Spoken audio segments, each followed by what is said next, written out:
안녕하세요. 법무법인 천명의 경태현 대표 변호사입니다. 우리 민법에서는 한정승인과 상속포기 제도를 규정하고 있습니다. 조문을 살펴보면 한정승인이란 상속인이 상속으로 인하여 취득할 재산의 한도에서 피상속인의 채무와 일증을 변제할 것을 조건으로 상속을 승인하는 의사표시라는 것을 알 수 있습니다.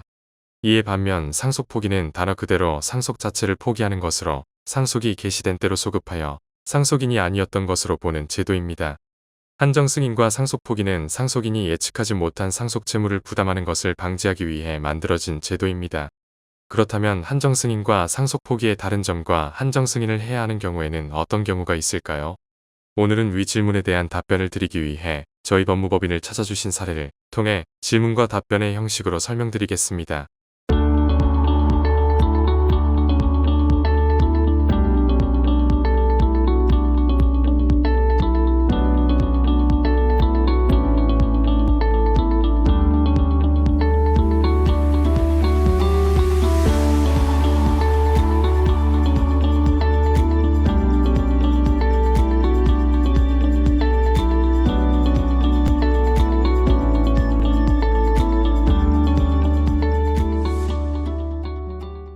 안녕하세요, 변호사님.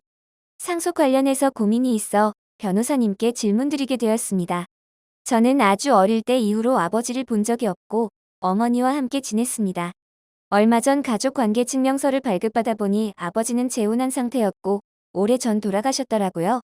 그런데 어느 날 우편이 날아와서 보니 재혼한 부인과 그 딸, 그리고 저까지 아버지의 빚을 갚아야 한다고 합니다. 저는 얼굴도 잘 기억나지 않는 아버지의 빚을 갚아야만 하는 건가요?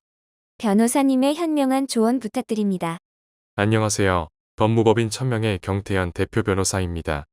현자 질문자님의 경우 가족관계등록부상 질문자님이 아버지의 자녀로 기재되어 있다면 질문자님은 아버지를 피상속인으로 하는 상속 절차에서 상속인의 자격을 취득하게 될 것입니다.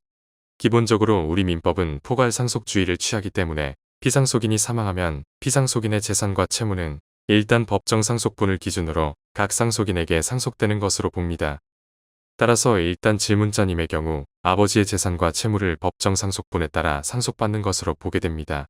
다만 서론에서 설명드렸듯 우리 민법에서는 포괄상속주의에 의해 상속인이 예측하지 못한 채무를 인수하게 되거나 피상속인의 사망으로 인하여 상속인이 본인의 의사와 다르게 막대한 채무를 상속받아 생활이 곤란해지는 것을 방지하기 위해 한정승인 및 상속포기의 규정을 두고 있습니다. 한정승인과 상속포기는 같은 목적 아래에 만들어진 제도지만 차이점이 존재하고 상황에 따라 선택하여야 하는 경우가 존재합니다. 먼저 상속포기와 한정승인의 차이점에 대하여 설명드리겠습니다. 첫 번째로는 상속포기와 한정승인은 상속인 지위의 종부의 차이가 있습니다.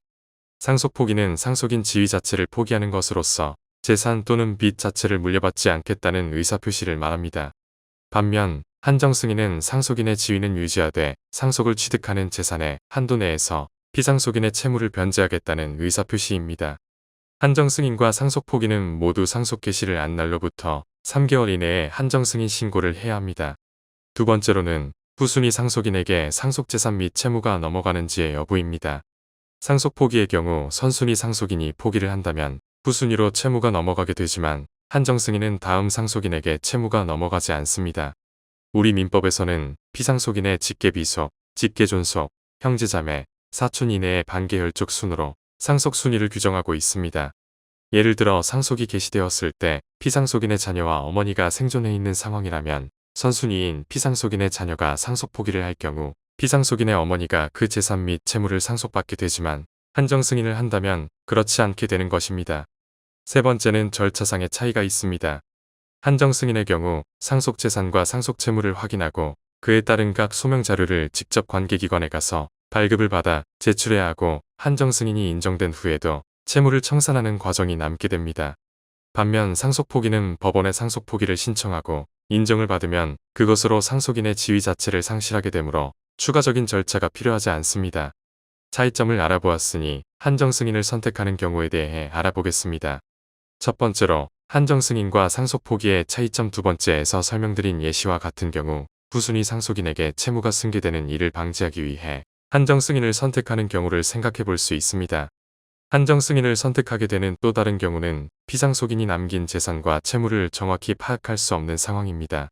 상속인이 피상속인의 재산과 채무를 정확히 파악할 수 없는 때는 재산이 채무보다 많은 경우와 채무가 재산보다 많은 경우 두 가지로 상정할 수 있습니다. 먼저 피상속인이 남긴 재산이 채무보다 많은 경우 한정 승인을 하게 된다면 상속 재산에서 상속 채무를 제하고 상속받게 됩니다.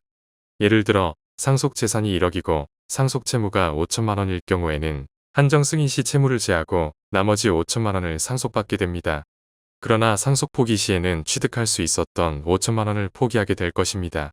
다음으로는 피상속인이 남긴 채무가 재산보다 많은 경우 한정 승인을 하게 된다면 상속 재산의 한도 내에서 상속 채무를 부담하게 됩니다.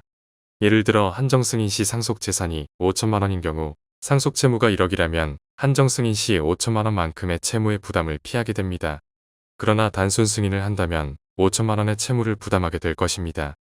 이와 같이 피상속인이 남긴 재산과 채무를 정확하게 파악할 수 없을 때 한정 승인을 하게 된다면 그 한정 승인이 자신의 취득한 재산만큼만 채무를 부담하게 하는 안전장치의 역할을 하게 되어 예기치 못한 채무를 상속받게 되거나 상속받을 수 있었던 재산을 포기하게 되는 일을 방지할 수 있는 것입니다.